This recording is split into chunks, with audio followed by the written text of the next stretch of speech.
kita bisa perhatikan.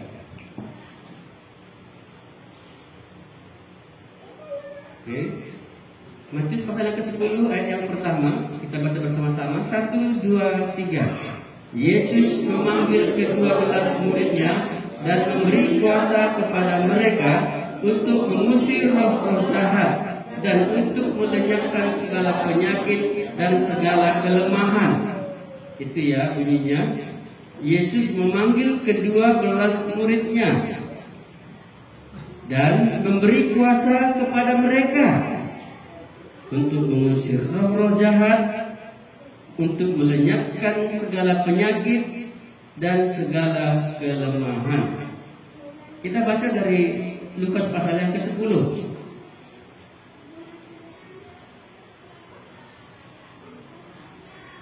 Lukas pasal yang ke-10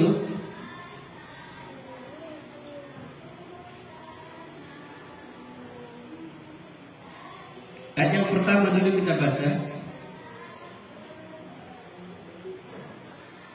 Ayat 1, nanti langsung ke ayat 17 dan 20.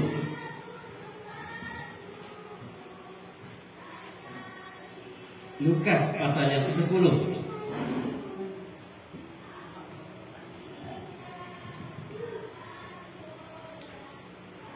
Kita baca bersama-sama Lukas 10 ayat 1, 1, 2, 3.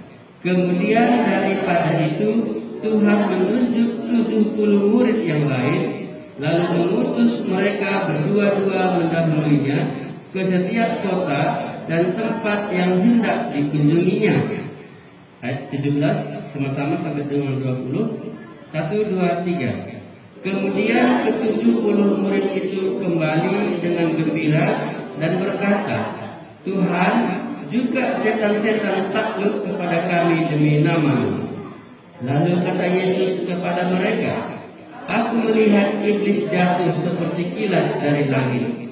Sesungguhnya aku telah memberikan kuasa kepada kamu untuk menginjak ular dan kalajengking, dan kuasa untuk menahan kekuatan musuh, sehingga tidak ada yang akan membahayakan kamu. Namun demikian, janganlah bersukacita karena roh-roh itu takluk kepadamu, tetapi bersukacitalah karena namamu ada terdaftar di sorga. Demikian pembacaan firman Tuhan. Jemaat yang dikasihi Tuhan, kita berbicara hati. Hati yang berkuasa. Bicara hati adalah yang paling dalam dari seluruh keberadaan kita. Paling luar namanya tubuh ya, itu fisik ya. Ada mata, ada telinga, ada rambut, paling sering dilihat ya, rambut. Itu adalah tubuh. Lalu di dalam ada dua macam, ada jiwa, ada roh. Ya. Jiwa itu ada pikiran, ada perasaan, ada keinginan. Itu jiwa. Nggak bisa dilihat, tapi bisa dirasakan. Kita punya pikiran. Saudara sedang berpikir ini atau sedang tidur? Karena orang tidur nggak bisa berpikir. Yang namanya manusia itu dicipta punya pikiran, maka wajar kalau manusia itu berpikir. Cuma ada istirahatnya, namanya tidur, nggak berpikir. Kalau ada yang berpikir tidur, namanya mimpi. Mikir terus dia, jadi mimpi. Yang kadang-kadang pikirannya nggak jelas, mimpinya nggak jelas. Ya, begitu bangun, lapar lagi. Karena tadi mimpinya makan. Ya. Di dalam jiwa itu ada pikiran, perasaan, dan keinginan atau kehendak. Tapi di dalam roh kita ada yang namanya hati. Hati pusat kehidupan. Nah, kekuatan rohani sebenarnya adalah dari hati. Seperti apa hati kita? Kali ini kita sampai kepada hati yang berkuasa. Apakah hati kita punya kekuatan, punya semangat, punya keberanian, punya wibawa, punya hak untuk mengatur, untuk menentukan kehidupan ini? Tuhan sudah karuniakan. hati yang baru. Hati yang baru ada satu kuasa yang dari Allah supaya kita bisa mengikuti Dia, bertumbuh. Ada satu kehidupan yang Tuhan taruh dalam hati kita, itu hati yang baru. Lalu bertumbuh. Nah, ketika bertumbuh, hati itu terus berkembang, bertumbuh, berkembang, akhirnya menjadi hati berkuasa. Ibarat tanaman tadi, sudah ditanam, ini tanaman yang baru, maka ia akan bertumbuh, lambat laun ia akan menjadi besar, lalu dia pada waktunya akan berbunga dan berbuah, bahkan dia akan berbuah banyak. Nah, hati yang berkuasa ini bicara hati yang sudah bertumbuh, dia sudah mulai berbuah, bahkan nanti dia akan berbuah lebat. Jadi enak kalau kita berbicara tentang hati yang berkuasa ini. Sebelum mereka memiliki hati berkuasa, ia memiliki hati yang baru, hati yang percaya. Sudah ada kehadiran Allah di dalam kehidupan. Sebab itu, hati berkuasa ini merupakan satu bukti, kenyataan, benar enggak ada benih rohani ini, benar enggak ada Allah di dalam hati. Dari hati yang berkuasa ini. Dalam bahagian ini, sebagaimana minggu yang lalu juga sudah kita pelajari, hati yang berkuasa ini terlihat pada waktu orang yang memiliki hati yang berkuasa ini bisa menaklukkan setan, bisa menaklukkan iblis, bisa mengalahkan dosa. Karena dosa itu bersumber dari iblis. Allah nggak pernah ciptakan dosa,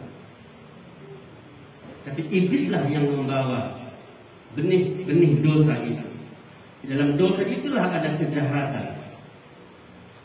Jadi kejahatan bukan datang dari Allah, dosa bukan datang dari Allah, tapi dari iblis.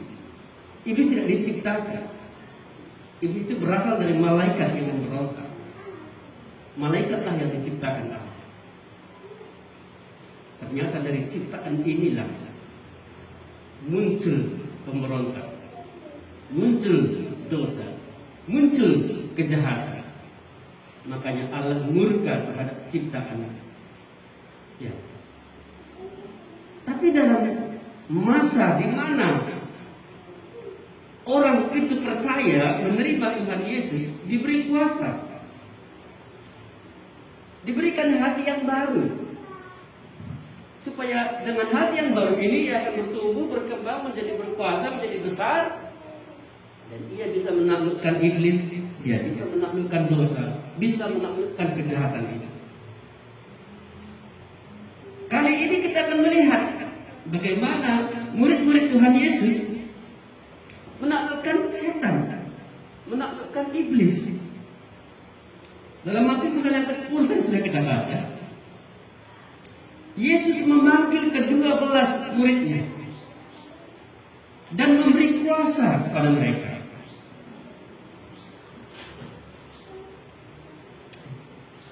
Tuhan Yesus memanggil 12 murid dan memberi kuasa kepada mereka. Kalau saudara hari ini dipanggil Tuhan, bukan maksudnya mati, tapi dipanggil menjadi murid, saudara akan diberikan kuasa itu. Makanya saya berkata kepada mereka di kelompok pemuridan, orang yang dimuridkanlah yang memiliki kuasa itu, yang melihat kuasa itu. Memang pada waktu kita percaya, Tuhan berikan kuasa itu, tapi tidak kelihatan. Seperti bayi dalam keluarga.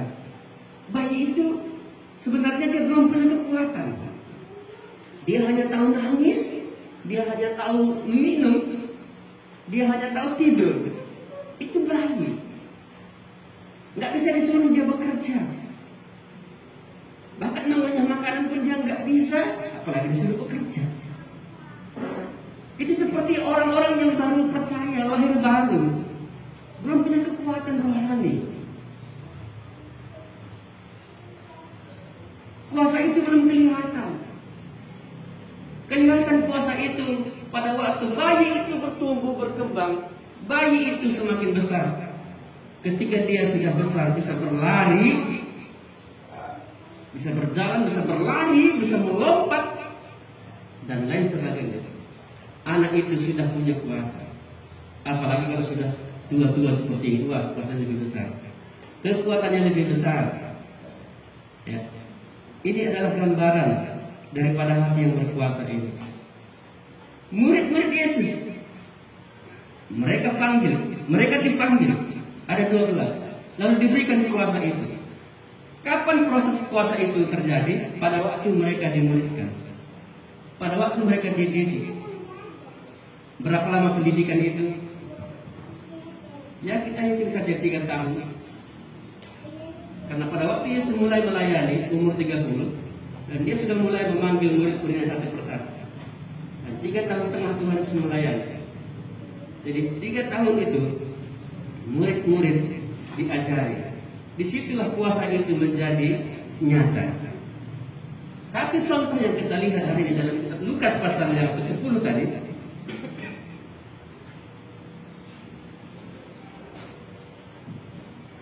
Ketika murid-murid dipanggil, diberi kuasa, diperlukan, lalu mereka diutus. Yang pertama tadi Lukas pasal 10.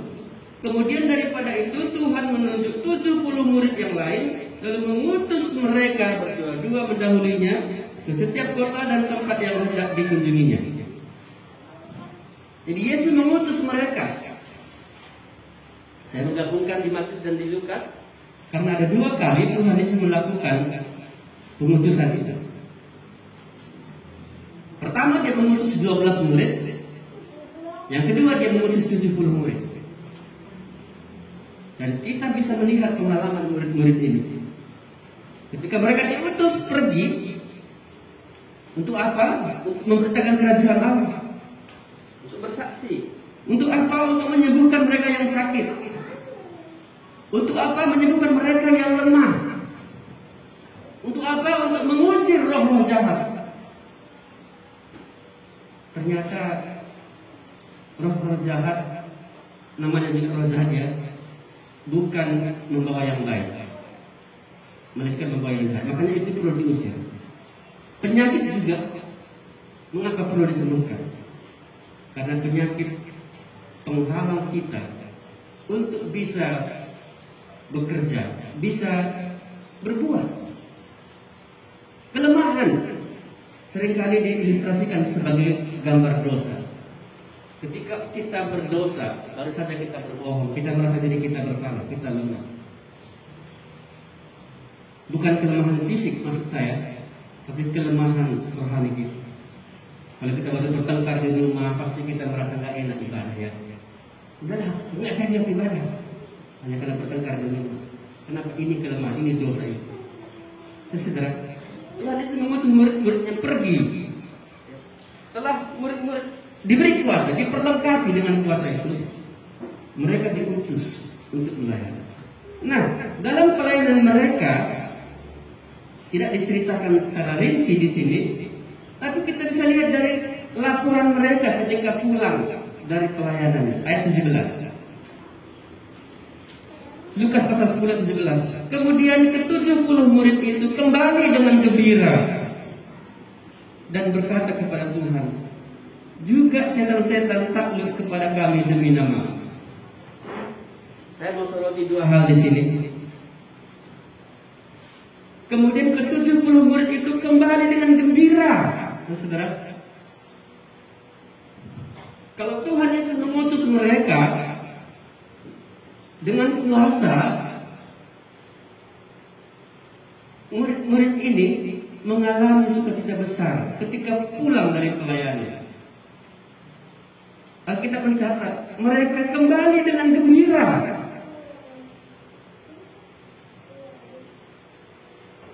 Saya nggak tahu kalau kita ikut dalam pelayanan, kita gembira nggak ya?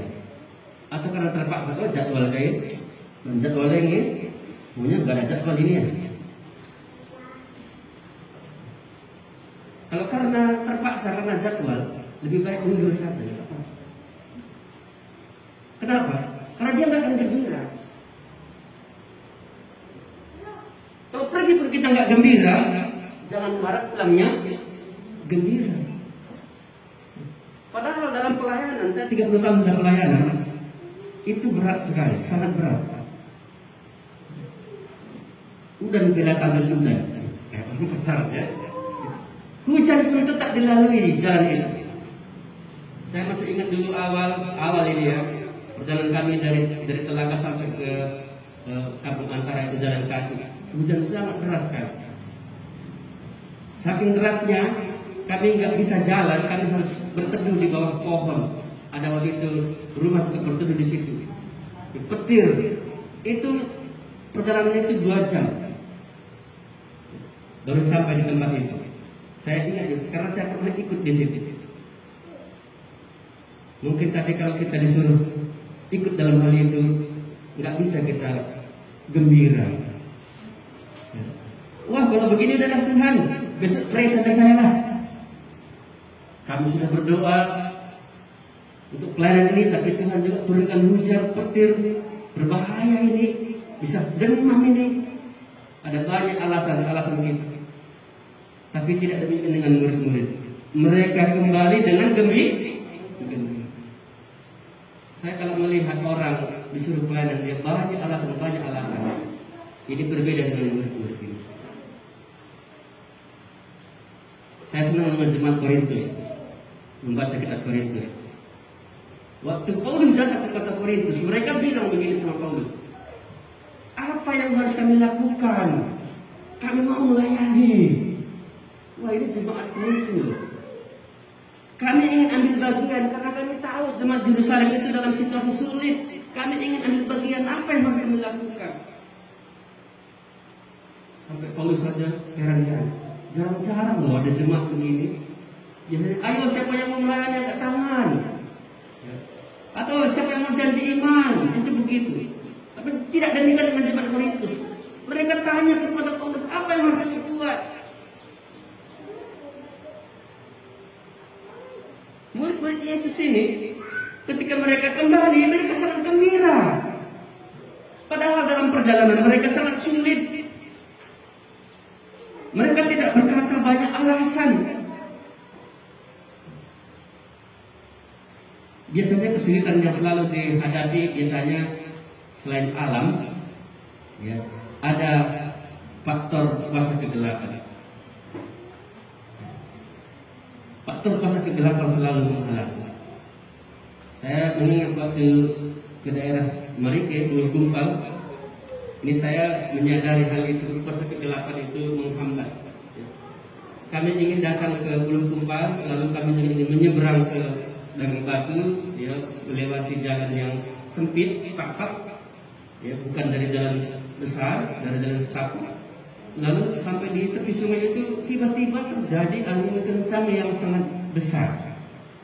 Ya, sampai-sampai kami harus sangat berhati-hati karena begitu besarnya dan hujan terjadi tiba-tiba. Padahal di kampung itu, sudah tahu Dagang Batu dengan sungai itu tak begitu jauh, tapi di kampung itu tidak terjadi apa-apa. Itu hanya terjadi di sekitaran kami saja yang menuju ke Dagang Batu. Dan saya tahu ini pasti kuasa kegelapan menghambat. Ya. Mungkin ada hujan, mungkin ada petir, mungkin saja ada angin.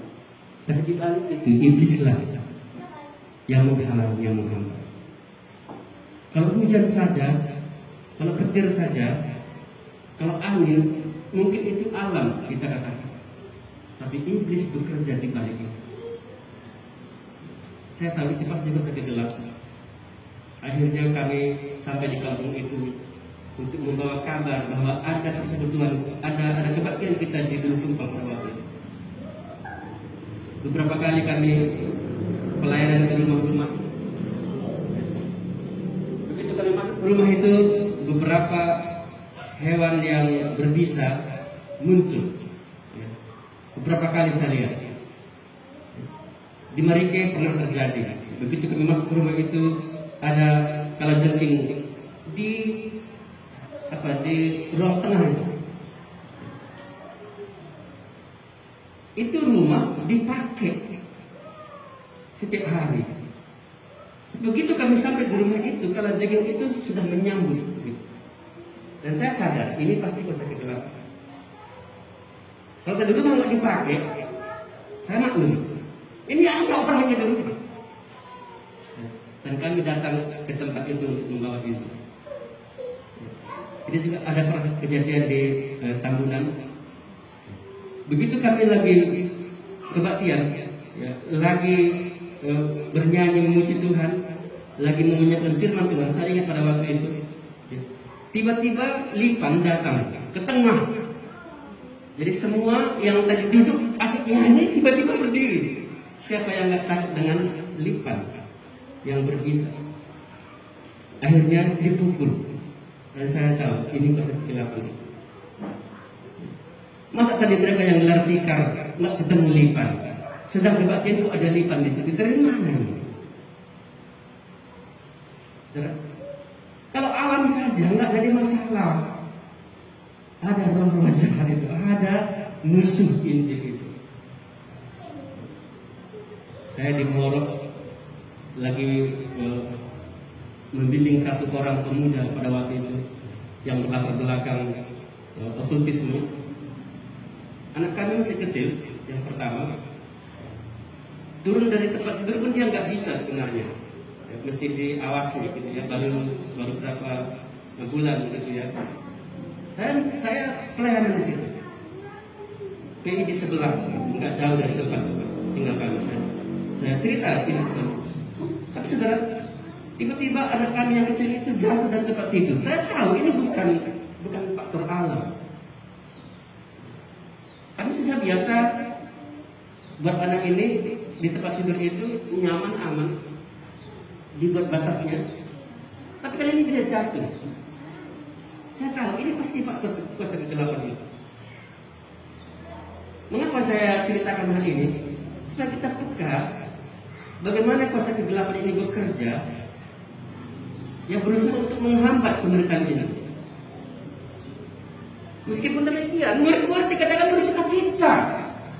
Ya, bersukacita, mereka gembira pulang dari pelayanan itu. Angin, hujan, petir tadi sudah biasa. Jarak jauh, kalau naik sepeda motor, dorong kereta itu sudah seringlah tengah malam. Tidak ada satu pelayanan yang berat. Kalau makan dibilang bisa nggak makan di tempat. Gak ada yang mempersiapkan tempat.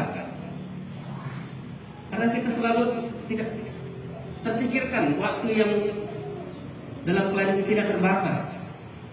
Kita pikir, ya sudah 2 jam selesai, nanti pulang sempat makan. Tiba-tiba 4 jam belum selesai. Karena orangnya dicari dulu di mana, orangnya nggak ada. Gitu loh.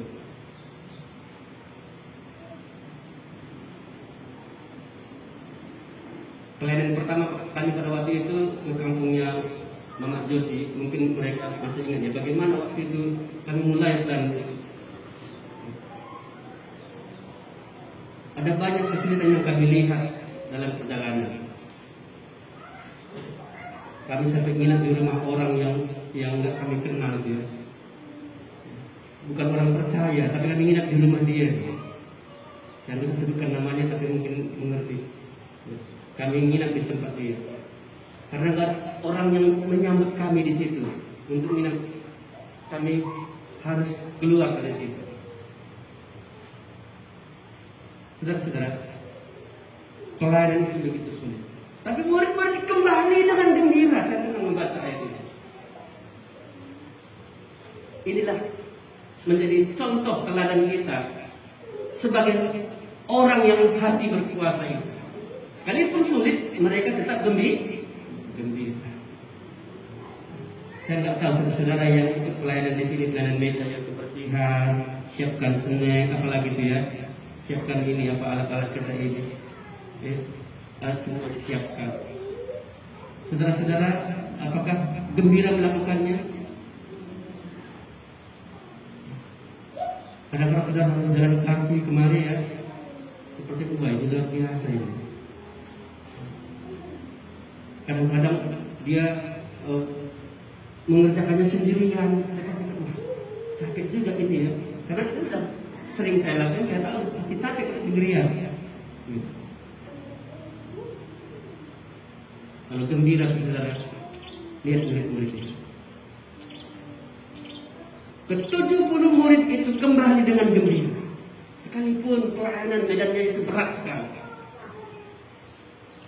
Tapi yang lebih menarik kalimat berikutnya. Dan berkata, ini melaporkan, Tuhan, juga setan-setan takluk kepada kami demi namamu. Ini yang luar biasa. Ternyata murid-murid ini mengalami sendiri bagaimana mereka menaklukkan setan yang berusaha menghambat, menolak Injil itu. Murid-murid berkata, juga setan-setan. Di samping mereka memberitakan Injil, di samping mereka menyembuhkan yang sakit, ternyata setan-setan pun mereka taklukkan. Apakah kita punya pengalaman seperti murid-murid ini? Pernah menaklukkan setan? Atau sebaliknya? Saudara yang ditaklukkan setan. Kamar mandi saja takut, kamar mandi saja takut.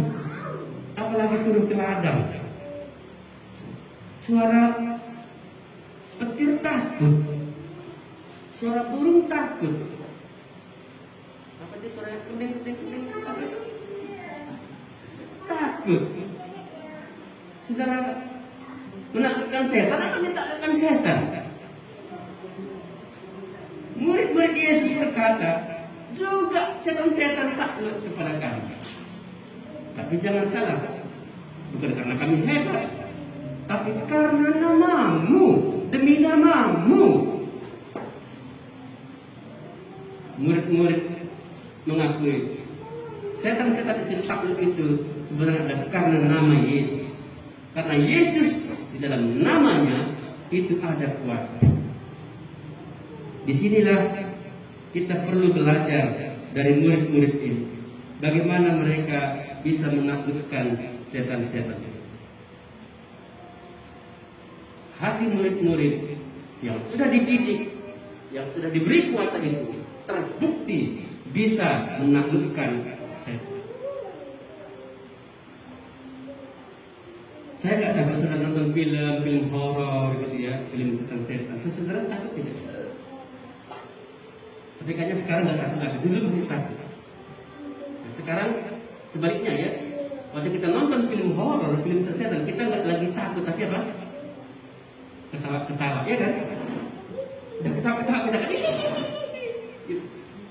Padahal dulu suara mak lampir paling ditakuti. Sekarang kita ketawa, gitu suara mak lampir itu ya. Sudah menggambarkan bahwa teknologi canggih sekarang ini, setan pun sudah diketawain. Orang dulu ditakuti. Terus saudara, pada waktu murid-murid punya pengalaman seperti ini, Yesus memberikan pesan yang menarik. Mari kita lihat ayat 18. Lalu kata Yesus kepada mereka, aku melihat iblis jatuh seperti kilat dari langit. Yesus katakan, aku melihat. Aku melihat. Apakah kita bisa melihat seperti Yesus lihat? Apa yang Yesus lihat? Apa katanya?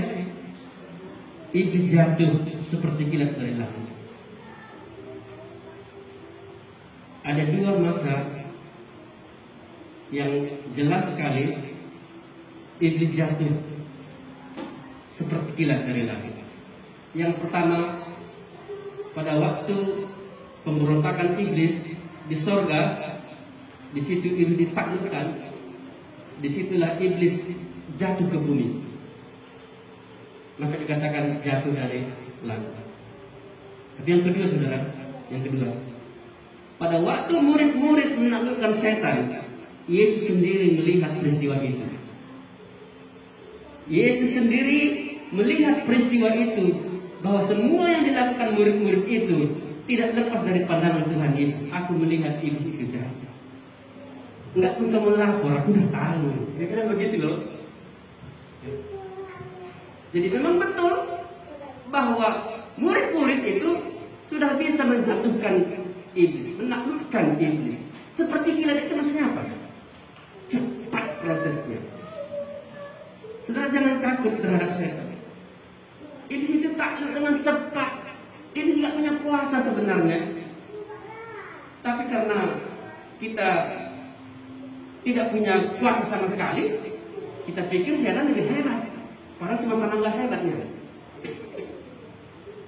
Manusia pertama, Adam dan Hawa, diberikan kuasa oleh Tuhan atas Taman Eden. Tapi karena manusia pertama berdosa, melanggar perintah Tuhan, mereka diusir, mereka kehilangan kuasa itu. Kejadian 1 ayat 26-28 berkata, berkuasalah atas ikan-ikan di laut, burung-burung di udara, atas segala ternak. Kuasa itu ada pada mereka, tapi karena mereka mendengarkan iblis, mereka berpikir Allah cukup dengan kuasa itu, kamu nanti seperti Allah, jadi maha kuasa lah, kira-kira begitu. Dan mereka dengarkan perkataan iblis, lalu apa terjadi? Tuhan mengusir mereka dari Taman Eden. Kuasa itu hilang sama sekali.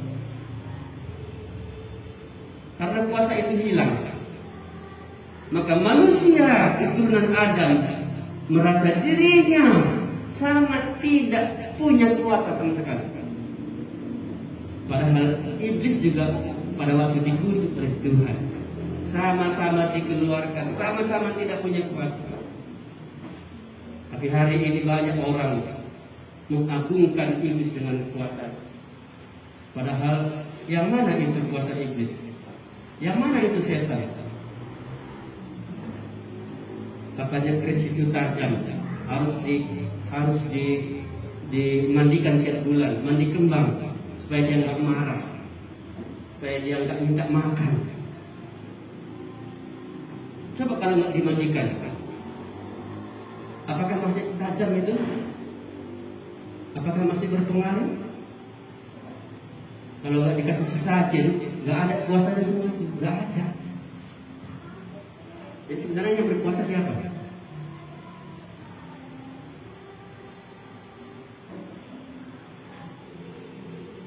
Kalau ada orang pakai apa ini ikat perut itu tangkal, saudara, katanya sakit, maka dipakai, jadi kuat, jadi sehat. Lalu kita letakkan dia, lepaskan dia, masih berkuasakah dia? Masih berkuasakah dia? Di mana kuasanya sebenarnya? Pada orang itu sendiri. Orang itu diperbudak, padahal dia nggak punya kuasa. Lihat pada waktu percobaan Yesus di padang gurun itu, semuanya akan kuberikan kepadamu, katanya. Emangnya dia punya apa? Yang punya siapa itu semua? Tuhan Yesus.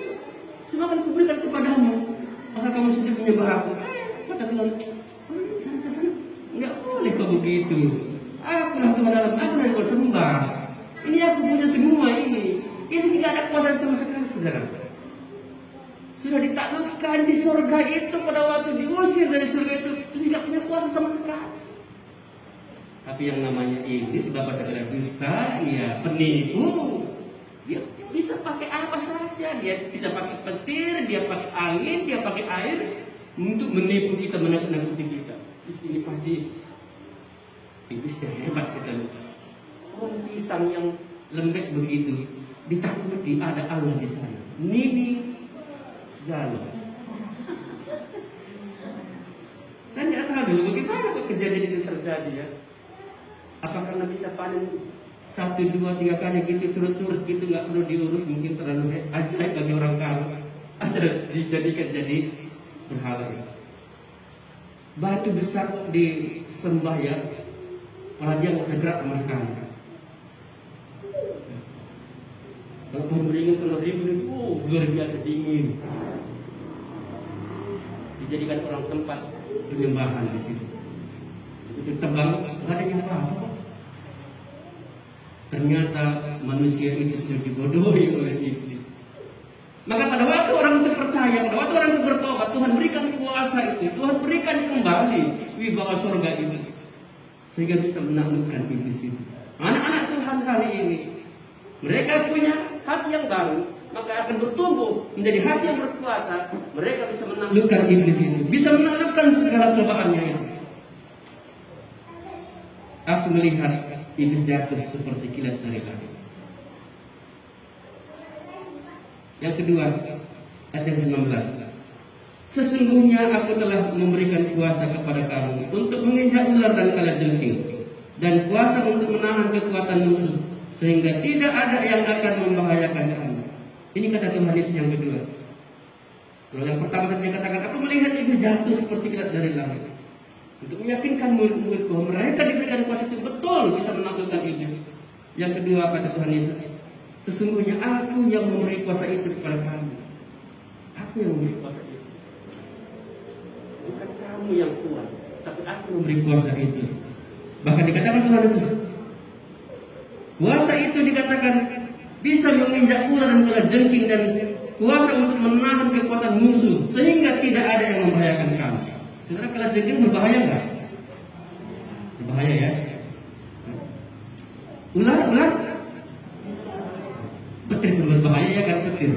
Sampai kita matikan TV kita, matikan HP kita, matikan lampu kita semua.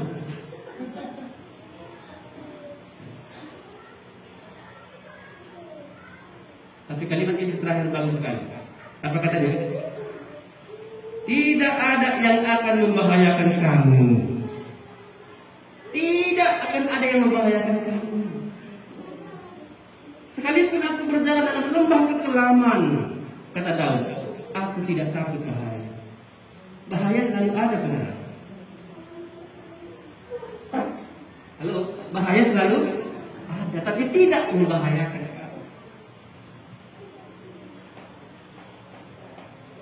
Bersama dengan Tuhan Yesus, kuasa diberikan, bisa menahan kekuatan musuh, bisa menginjak ular dan kalajengking. Tidak ada yang membahayakan.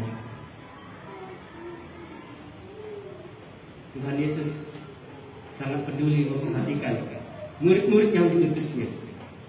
Enggak mungkinlah Tuhan abaikan mereka yang diutusnya. Makanya kalau kita ikut dalam pelayanan, enggak mungkin Tuhan abaikan, enggak mungkin Tuhan berikan kekurangan. Tapi kalau perginya pun dia enggak gembira, jangan harap pulangnya pun gembira.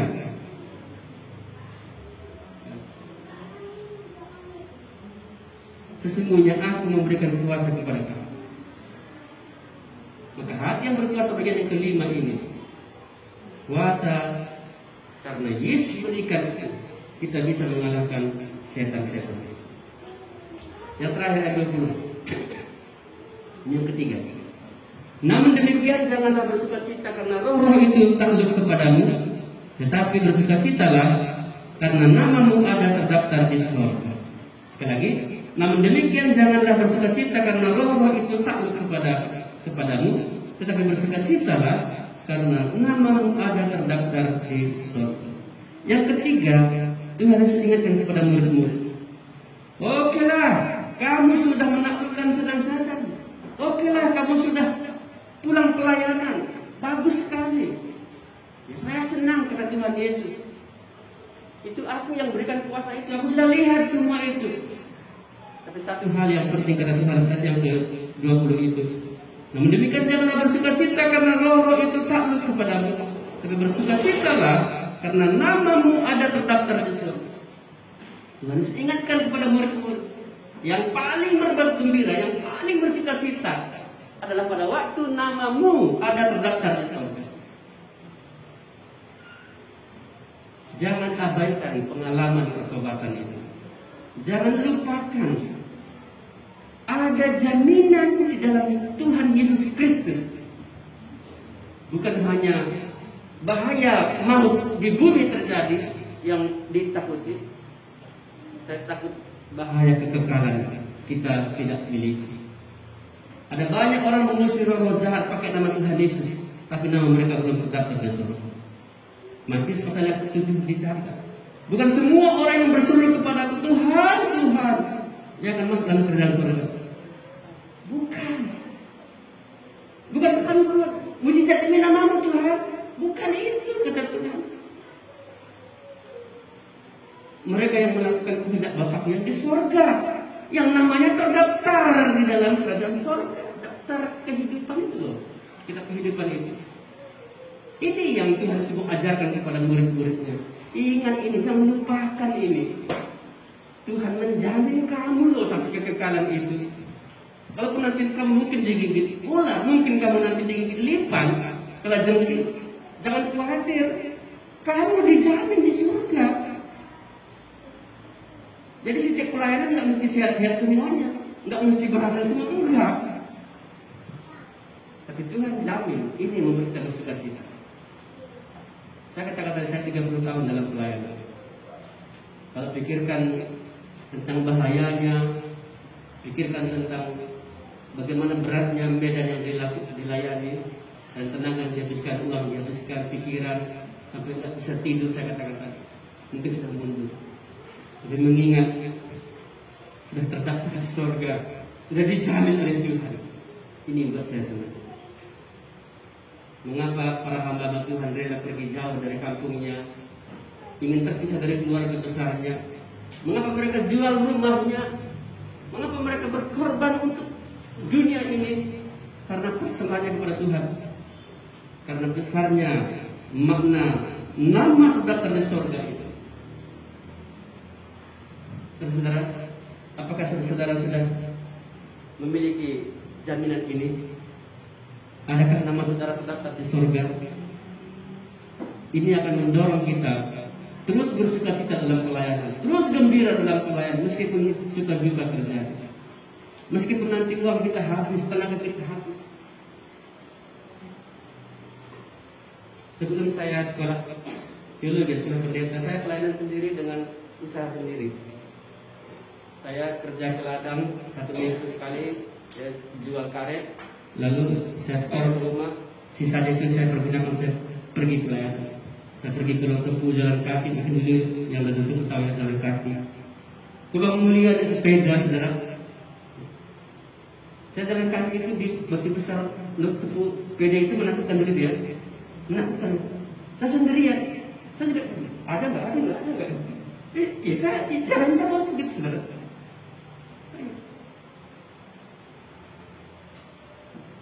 Dalam pengaruh itu, saya perhatikan bagaimana Tuhan sendiri menjamin. Bukan 1-2 kali saya dihalangi. Saya pernah dipegang sini mau dipukul. Nah dipegang di sini, mau dipukul itu, nggak apa-apa. Kalau dipukul tadi nggak apa-apa, mungkin berdarah-darah biasa. Saya ini ada 6 kata sudah cukup luar biasa. Begitu indah, dijamin di surga. Makanya para misionari itu, mereka yang akhirnya mati dengan cara yang mengenaskan, saudara jangan bingung. Itu belum cukup bagi mereka sebenarnya dibandingkan kemuliaan terdapat di surga itu. Seorang anak-anak Allah, ketika mereka menyadari besarnya kasih Tuhan, mereka akan rela persembahkan hidup mereka, apapun yang ada pada mereka, untuk pelayanan, supaya banyak orang diselamatkan, supaya banyak orang masuk dalam kerajaan surga itu. Mereka persembahkan hidup mereka. Ini arti jaminan dalam kerajaan surga ini. Mereka tidak mempertahankan lagi harta-harta dunia. Ada sebuah lagu misi sering kami nyanyikan itu. Bukan berarti tak punya rumah, tapi karena ingat mereka yang mengembara, kami pun rindu keluarga di rumah, tapi karena masih banyak orang tersesat. Bukan nggak punya rumah, kami juga senang ke dalam keluarga kami. Kami juga ingin lebaran bersama-sama kalau lebarannya. Tapi dia rela tinggalkan itu untuk melakukan pelayanan, karena besarnya makna nama terdaftar di surga. Saudara, untuk terdaftar di sekolah negeri saja itu berat, saudara. Waktu itu Josi urutan nomor 3 terakhir ya. Nomor 3 atau nomor 2 terakhir? Hampir loh. Terlalu jauh jengkel. Saudara pikir enak, mudah, gampang terdaftar di surga? Enggak gampang, saudara-saudara. Enggak ada orang yang bisa daftarkan diri ke surga. Enggak ada yang bisa. Kecuali Tuhan sendiri yang mendaftarkan. Kalau bukan karena kasih karunia Tuhan, nggak bisa itu saudara. Kalau kita bisa jadi anak-anak Allah hari ini itu karena Tuhan. Karena itu kita mengerti arti kehidupan yang baru ini, maka kita mau menyerahkan diri kepada Tuhan untuk melayani Tuhan. Kita rela mengorbankan semua demi kemuliaan itu. Sekalipun harus menderita, sekalipun harus ditentang. Penulis Ibrani berkata, dalam pelayanan kamu belum mencucurkan darah. Saudara, mungkin juga belum ada yang mencucurkan air mata untuk pelayanan. Mungkin belum ada. Apalagi mencucurkan darah. Kita mengingat ini. Ini sukacita yang paling besar. Karena kita termasuk dari warga surga. Kita dijamin sebagai anak-anak Allah. Kita mendengarkan suara Tuhan. Kita melakukan apa yang Dia inginkan. Dan Tuhan mau supaya semua orang diselamatkan. Semua orang mendengar berita kerajaan surga itu. Dan mereka akan menjadi anak-anak Allah. Ini kehendak Tuhan. Dan kalau kita mendengar firman Tuhan ini, saudara diberikan hati berkuasa ini, supaya saudara itu melayani. Saudara bisa melakukan pelayanan dengan sukacita. Pergi dengan gembira, pulang pun dengan gembira. Sebagaimana Tuhan sendiri yang menyertai dalam pelayanan, kegembiraan kita nggak akan pernah berhenti. Apalagi kalau kita ingat nama kita tercatat di sorga, kegembiraan kita sangat besar sekali. Ini yang mendorong kita untuk pergi pelayanan. Saudara dan saya,